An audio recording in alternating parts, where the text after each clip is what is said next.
Now here we go. I'm going to present on harnessing CSS3 for a beautiful web. First of all, I will like to know you. How many of people you are working with web designing? Can you raise your hand? Okay. And about the web developers? Okay. Who like just came for to have this session and like they are not doing web development, doing management kind of thing? Anyone? Okay. Thanks.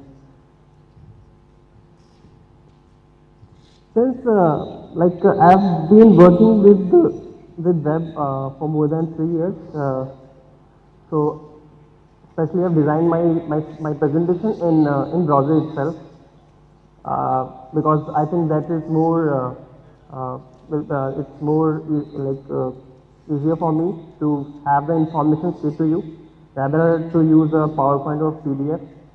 So let me start. I'm also give you a brief introduction about me. Currently, I've joined Oasis Cube for more than I've been here for past 1.5 months. Previously, like I was doing Drupal theming and like I'm also doing that right now.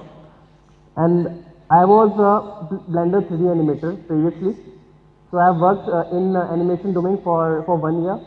Apart from that, when I'm not doing Drupal theming and I have a habit of doing photography, I also do diary entry kind of thing, and I listen to all kind of music.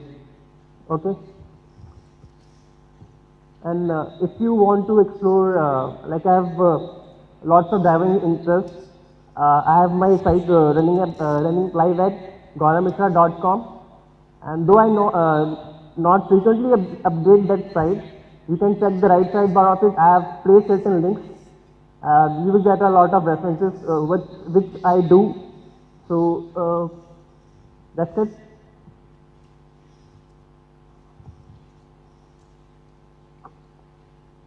So first of all, what is CSS? CSS is a styling language. It's not a scripting language. People think that it's a kind of it's a scripting language. Via CSS, we can have our design more friendly and more accessible, and we can sell our content. Now, a quick recap on HTML and CSS. All your web pages been done via HTML only. All your most of the data part is stored in HTML. This information and conveying because I just want to keep everyone on a same ground level because since it's a kind of a learning session and sharing session from my behalf, so that's why I just want to introduce this thing also. And CSS HTML is basically the data part, and CSS helps you to suppose skeleton is there, that is the HTML, and the skin is wearing, and maybe it's have a different color. That's the CSS. That's the presentation part, and it is called CSS. Now, before CSS came into picture, the tables were used to design your layout. All your pages are being designed via layouts. Like most of the time, they have header, footer, left side bar, right side bar, or semantically we can say first bar, second bar, and then tables is not that flexible. After that, table CSS came into picture. And the HTML CSS combo is a quite sweet one, and via this combination, which have a lot of you have a lot of control on your presentation, as well as it helps you to sell out your business and sell out your ideas. That you can also share them. Now, initially the CSS was started with CSS 1.0, and then there are lots of revisions added to it. And currently we are focusing on CSS 3.0, and beyond that, that's always a question, and that's always a quest for the excellence to push out the boundaries. Now, what are the influencing factors for CSS 3.0? Since Web 2.0, in Web 2.0, we do lots of stuff regarding round corners, gradients, and there are a lot of functionality which is quite used again and again. So there is a group of people who do and take the decision like what need to be included in CSS. There is a working group. They keep on preparing draft for the same, and then they thought that okay, let's what we do. We will this round corners, gradients, and drop shadows. We will have them in a store in a proper CSS tool so that it is properly scalable and you can have right in your browser and you can do in a short span of time.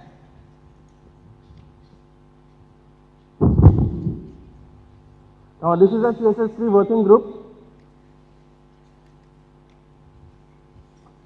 Now how to do this CSS3? We will start the play in the browser, but there is a thing here. See, your browser is actually kind of a vehicle or a machine, and every machine or this vehicle has a kind of an engine in there. Like the Ferrari engine is not as the Bugatti or whatever, which one do you like. So in the same way, Firefox, Chrome, Safari, and IE doesn't have the same engine. This browser has a like they eat away your HTML and CSS and give you layouts in the visuals. So those HTML and CSS act as a fuel for the engine of your browser, and the output is the visual part of it. So when we design a site in different browsers, the looks don't stay the same. Now here lies the question, because when you do all this kind of thing for client and also for your expectations, you expect that all this look should stay the same, but that doesn't happen because there is a fundamental thing lies here. It's because of the different engines, of different parsing engine which eat away all your HTML and CSS and give you visuals, different kind of visuals.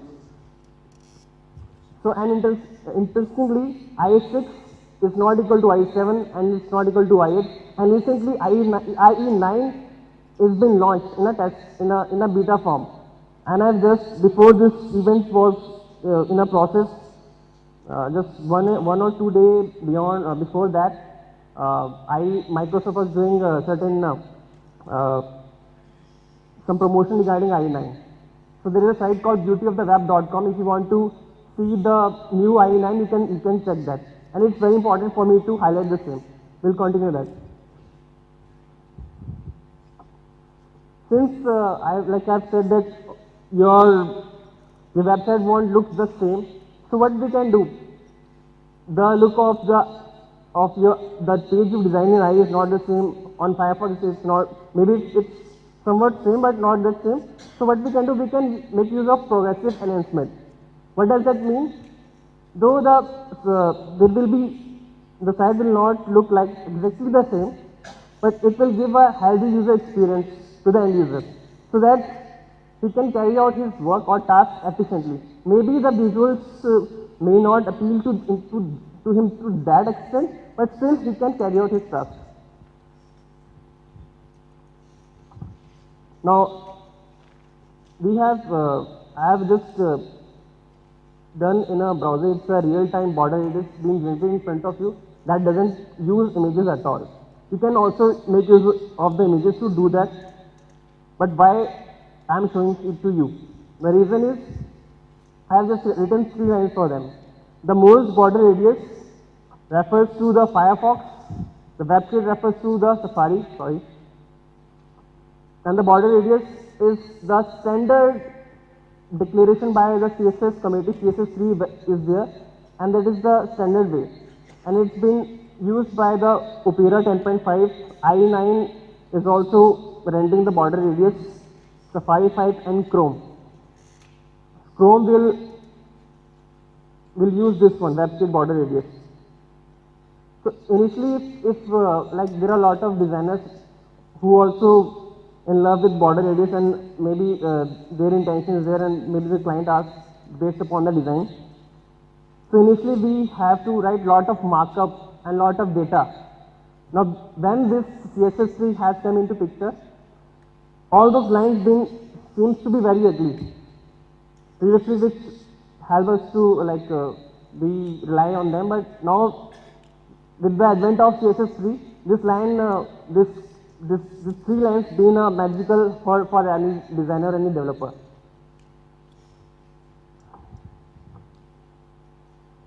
Now moving on to box shadow. If you can see, this is the same border radius generated box, and I have applied the box shadow to this box. There is a shadow here, this way. And you can also change the direction of the shadow, and you can also give different color to it, and you can customize it accordingly. And also, like, Web 2.0 focuses on more round corners. Why it's so? Because these round corners have a more softer look. The sharp edges hurt to your eyes, and it has a more softer look. Since Apple it's a big name, you must like it's a very, everyone knows about it.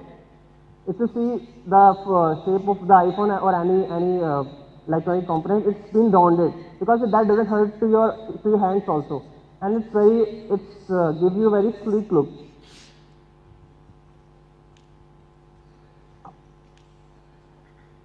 Now we have used text shadow on this text, and this one line will add the shadow to this text. I'm just focusing on certain basics of the CSS3. If you can grasp those, you can have a lot of things at your end, and you can experiment a lot of things.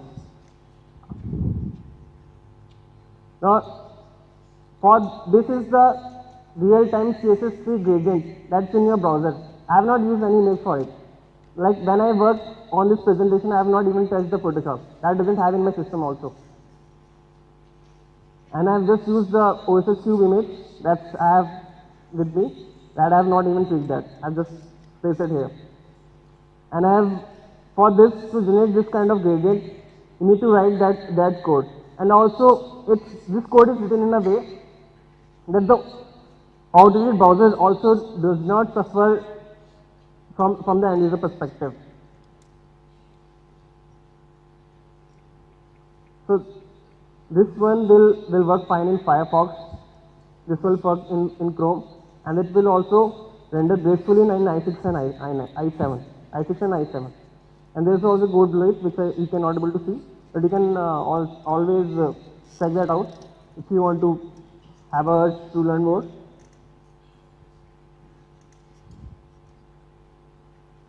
Now here is RGB opacity. Now if you are seeing right now, there are two boxes are there. I have applied opacity value 0.6. What does that mean? That this box is a bit translucent, so that the light can pass through it. So when one box is there, it has 0.6 opacity value, and that's defined here, RGBA. R refers to this red 180, green 180, blue 144, alpha 0.6. Now within the color you can have the opacity.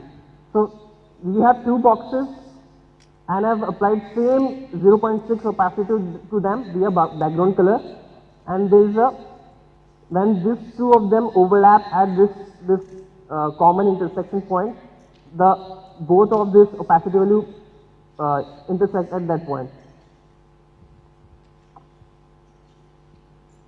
Now CSS3 also have a lot of animation capabilities.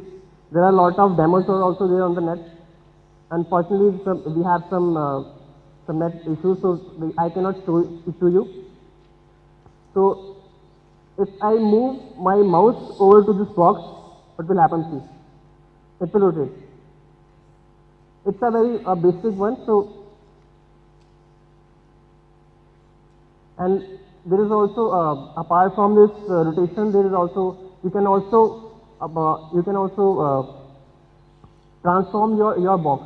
Suppose this box is here, applying certain transformation properties. You can move your box to a certain location. So you have lots of things to experiment.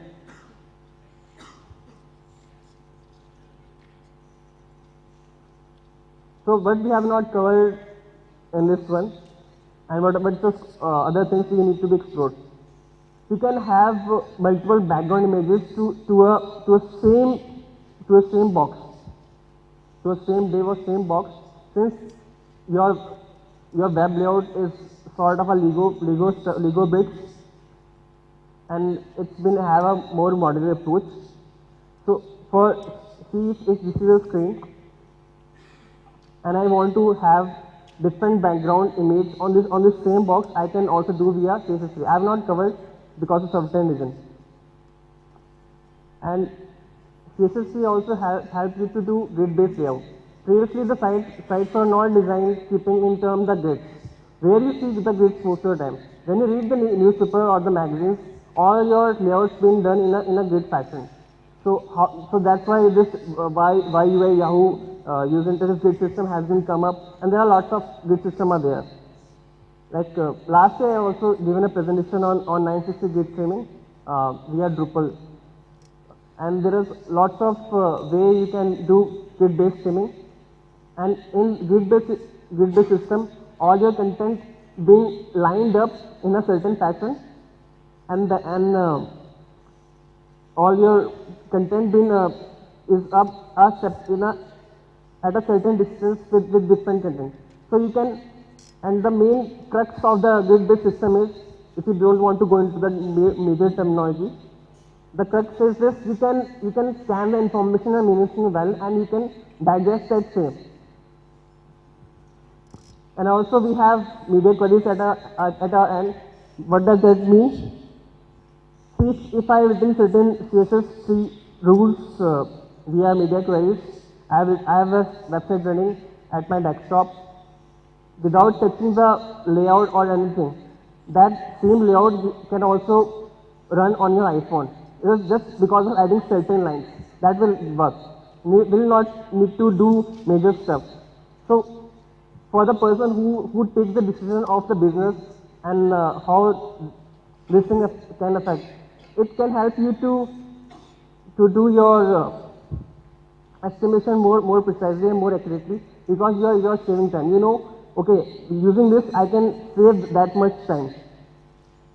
So you can have a more better homework at your end regarding how you're setting out things and setting out your workflows. So if you want to also learn more about the CSS3, this site is there, css3.info. There are a lot of demos are there, and they keep on updating you in this regard, and also I'm a regular subscriber of the same site. Now there are some interesting CSS3 rules for designer. I have just picked them. See, when you are there's a form is there, you need to fill lots of information there.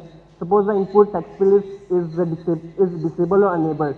You can, for a user experience view and more of accessibility purpose, you can have a different visual styles to those boxes. If some of the boxes are checked or disabled, you can have those styles in place that's been there, and you can, like, the user can easily he need not to think at all.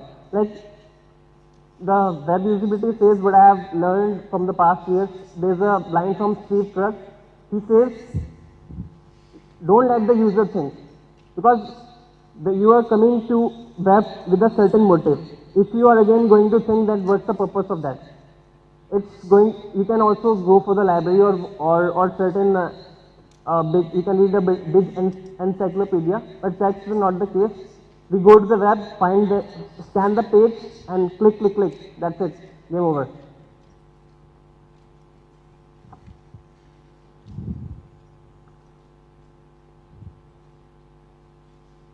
And the web is also, like, people and also designers have a habit of adding lots of images to the web. But basically, if you want to have the meaningful information on the web, you can just place a certain text on your web, and typography is that thing. Typography is just the study and how you can play with your fonts, and every font has a proper anatomy. It also has a neck, it also has a body, which I'm not going to discuss more. It will be will be out of the scope of the presentation. So in that we use certain web-safe fonts. What does that mean? That means there are certain set of fonts which are available on your Windows machine, on your Mac or Linux or certain other platform. They are safe set of fonts so that if one site is looked same, if with those fonts embedded, if you are watching that site in those fonts, you can also have the same font available so that your visual layout is preserved, so that user not have that surprises at his end. So now with the advent of @font space, you can embed more fonts into your style sheet with the advent of CSS3.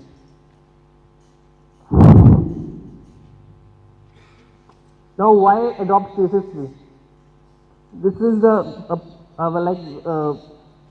obvious. There are a lot of obvious answers to it. Like we need to stick to the feature. Like apart from what that, like it helps you to speeding up your workflow. Like when our designer or front-end guy design your site, he needs to jump between Photoshop and in his application, be NetBeans or Notepad++ or whatever you use, which editor you use to have your layout in place.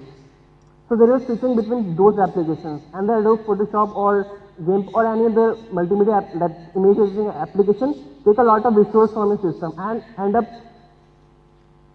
taking away a lot of your CPU cycles, and that sometimes your system hangs and freezes. So with the advent of CSS3, you can, in a browser itself, you can real-time add those border radius. So you need to have those things done via images. So you have saved yourself or to work on those images, and that speed up your process, and you have also saved your time for yourself. Suppose you have thought that, okay, I'm going to finish this task in that time. I will be using border radius, will not going to touch images. I have saved time for myself. I'll do certain thing, maybe my hobby, I'll go for a walk, watch clouds over, watch birds. So when you are not adding images into your web, right? So when a web page loads, there's a way when a server give a web page to your client, to your end user machine. There's a HTTP request. Suppose I have to eat certain thing. I go for say for example, so I go to survey and ask from them, okay, prepare something for me.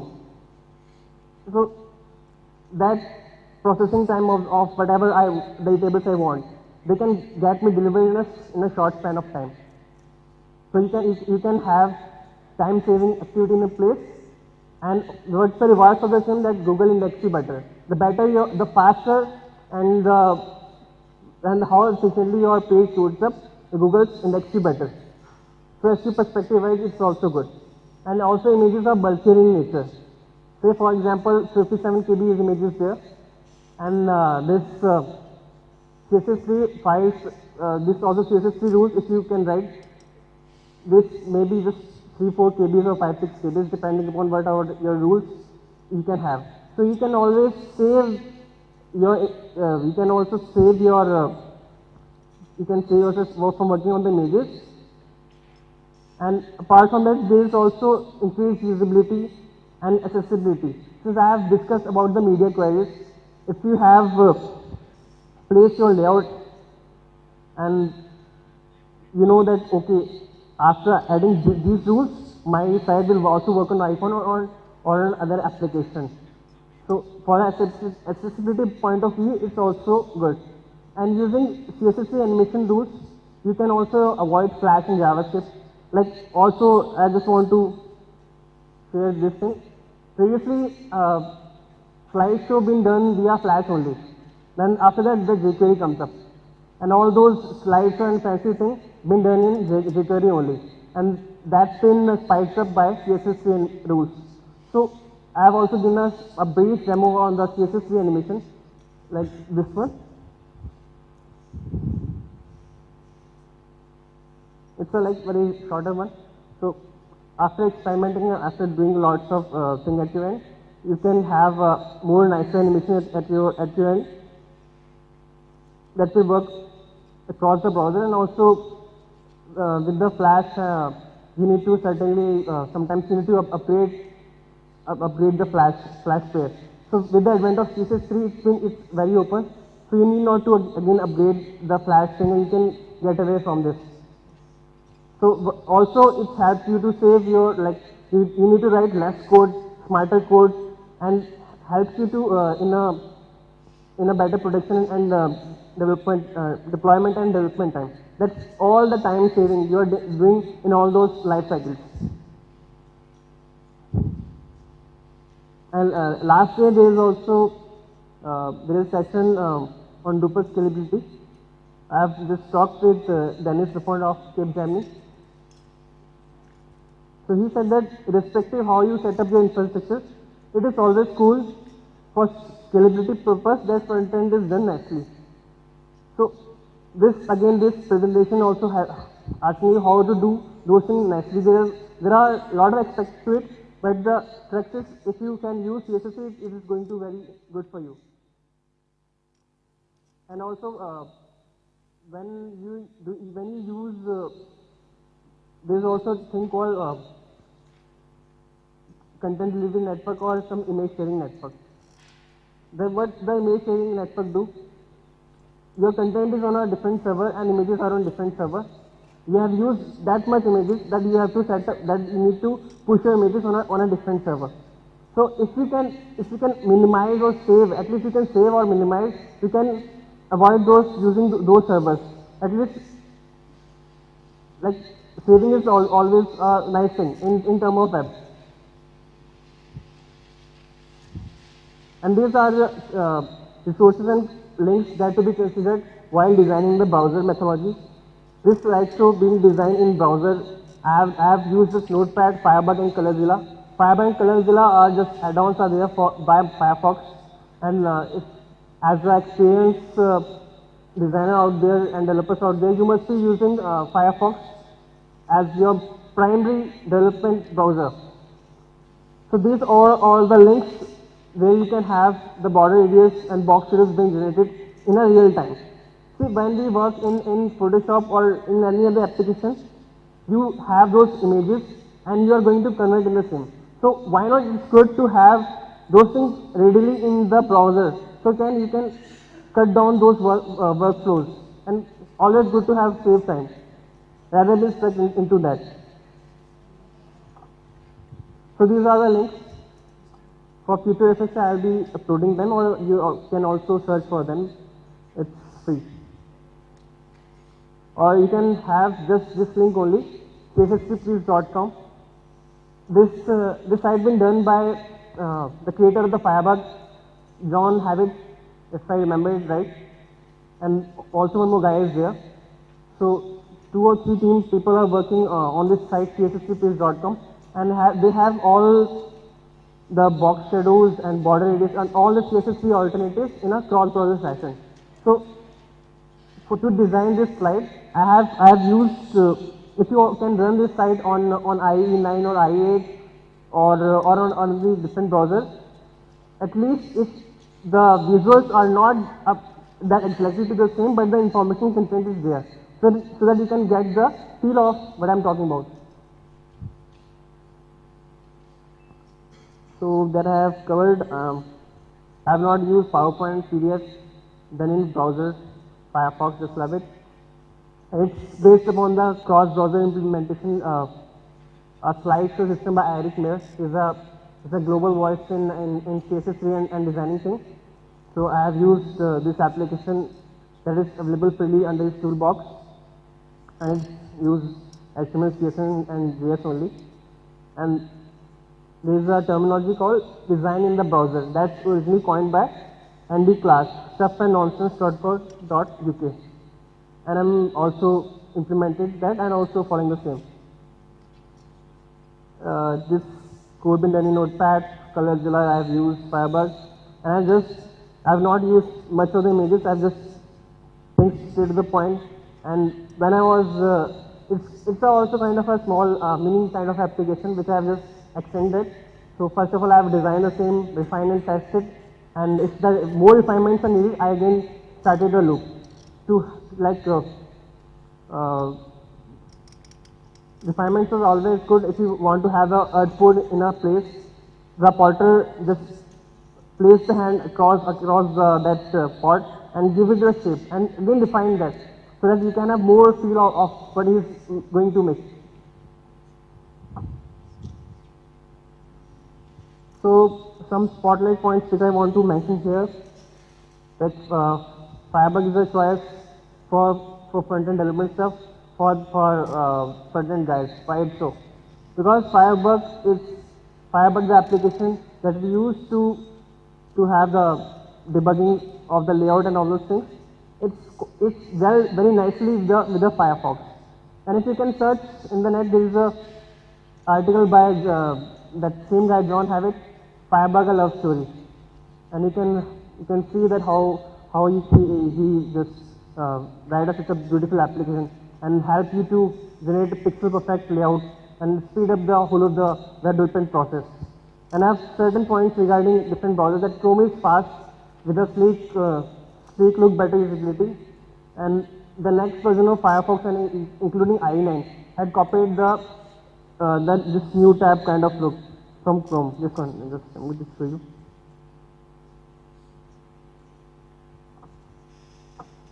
Like this new tab kind of thing being adopted by Firefox and IE9 also.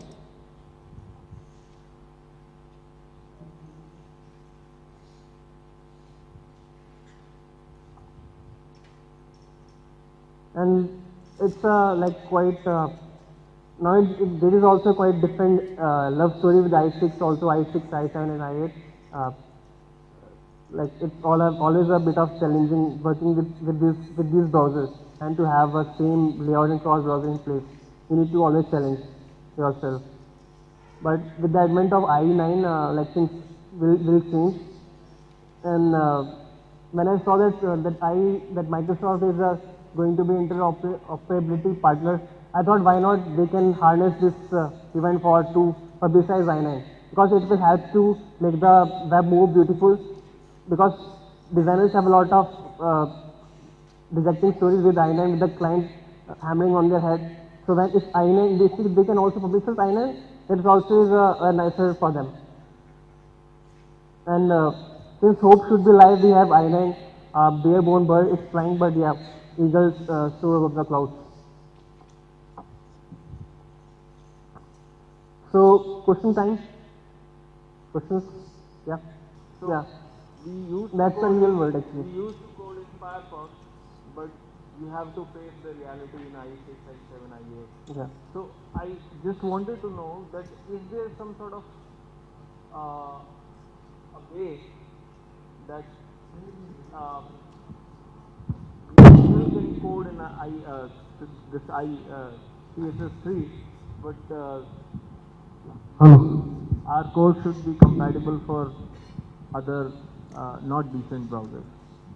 See, to write like a code, like if you're considering CSS3, I think will not support CSS3, that's for sure. But there is a hack sort there by Microsoft. Their filters are there.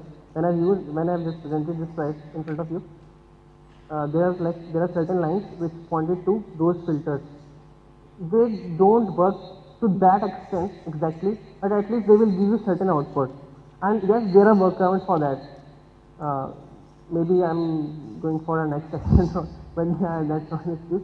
But yeah, like there are ways to do cross-browser stuff. Since I've done a lot of cross-browser thing, previously I need to, and there's also a good thing about i6 that people curse for that.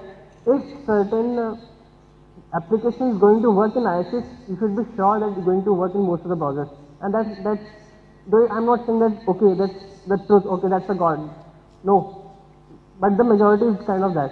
It increases your probability by 95%, 98%, and 0.1% we keep certain doubts for ourselves. So there are way out to write CSS in such a fashion or design your front end in such a way that you can have your site running in those processes, and also you are supporting those. And there is also one more thing, since the bigger players, Google Chrome, and there are a lot of campaign against IE browsers, especially IE6, go kill IE6, and there are a lot of like campaigns being organized to remove the IE6, but it will be there, that's for sure. So for IE6 to design the site, there is also a tool called IE Developer Toolbar that you can download from Microsoft. It can help you to debug your layout, and there is also other toolbars that are available. One is Debug Pro is there. Maybe I'm not able to memorize that. Debug bar, yeah, thanks. Debug bar is there, and also there are a couple of others. Firebug Lite is, but it's not to that extent. It is not that flexible. It's a looks like cheap rip-off of the Firebug, and also there is been Firebug equivalent for Chrome also, and that is not to that extent. People come for to that Firebug. They see, oh, Firebug Lite is there for Chrome. They download that, but their expectation doesn't meet up to that extent. So if you, and for like there are a lot of add-ons are there for different browsers. In Opera you have Dragonfly is there. Firefox Firebug is very nice. Web Developer is also a nice add-on. And Opera I have IE6, i7, i8 is a IE Developer Toolbar. IE9 is also Developer Toolbar. And Chrome and Safari both have the same engine. It's based upon on the WebKit, and on your iPhone also there's WebKit engine is also there. So that's why like if a site been designed for Safari, and so the Apple developers or design team know, okay, if I have designed this thing for Safari, since iPhone is also have WebKit, it will work safely there.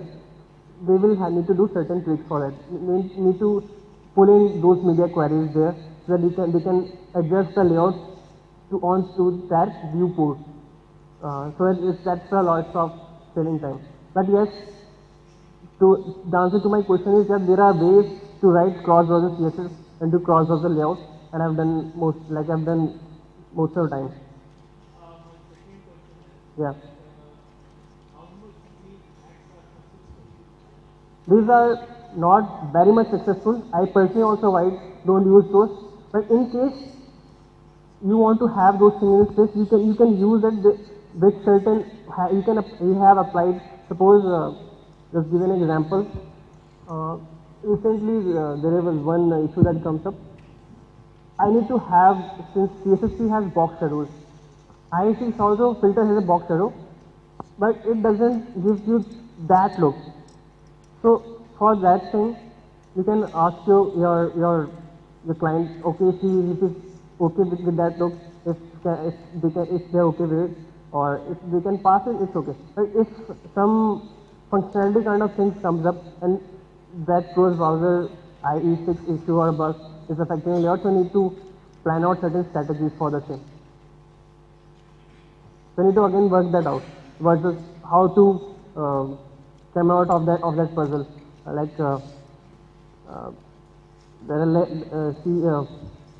Okay, forgot, let's leave it. I was just thinking to something. Okay, more questions?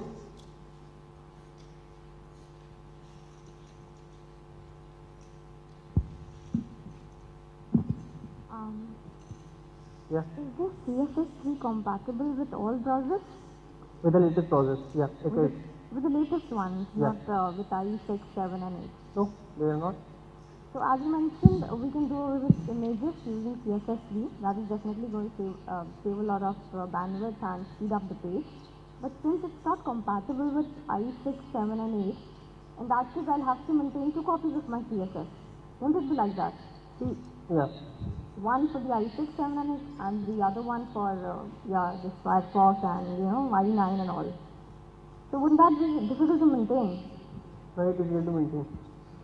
So we can't do anything about it. Since with the help of CSS3, it's still easier to maintain.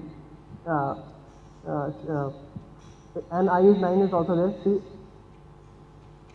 you know that, okay, something is not working properly. IE6 is not working, IE7 is not working. But suddenly you have to encourage or push your users so that they can move to some other method. Suppose, say for example, if I'm riding on a bicycle and I say, okay, I'll ride forever on my bicycle, whether the tire bursts away, I will not lose this. So that doesn't make a sense. You need to upgrade yourself. You need to port yourself. You need to be with the latest, with the future.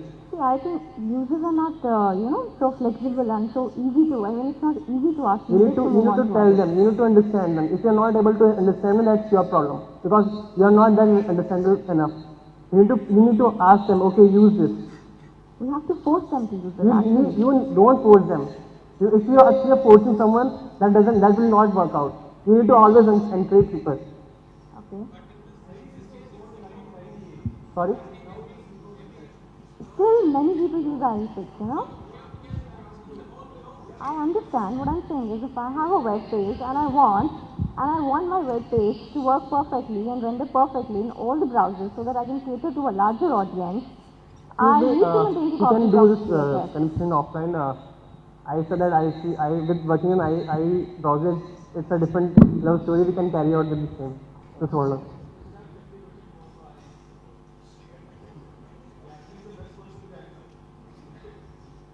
Okay, we are hiring also.